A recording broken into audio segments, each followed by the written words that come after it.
तेरी बहन ब्याह करवा का? हाँ? अपने आप के समझल कि हम राजा है। इधर चौमीन चाट खा रहे हैं इधर। हेलो गाइस देखिए,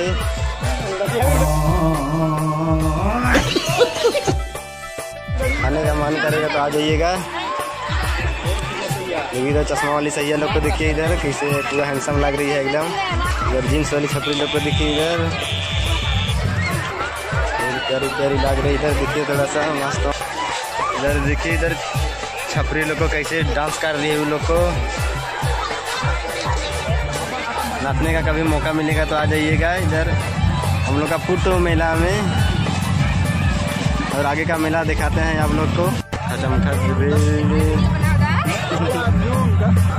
देखिए इधर छपरी सैया लोग को कैसे मस्त मस्त है। इधर देखिए, इधर चोकोबार खा रही है सैया लोग कैसे।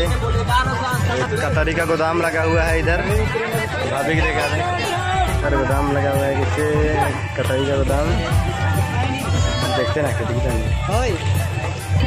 जैसे। इधर छपरी लड़की लोगों कैसे इतना भीड़, तमखा भीड़। हम लोग का पुट्टो मेला जबरदस्त भीड़ में है। चलिए आगे देखते हैं कैसा भीड़ है इसको। इधर आ रहे हैं, इधर देखिए पीछा करो सैया लोग को। देखिए इधर खिलौना वगैरह भी बहुत सारा बेचारा है। इधर देखिए थोड़ा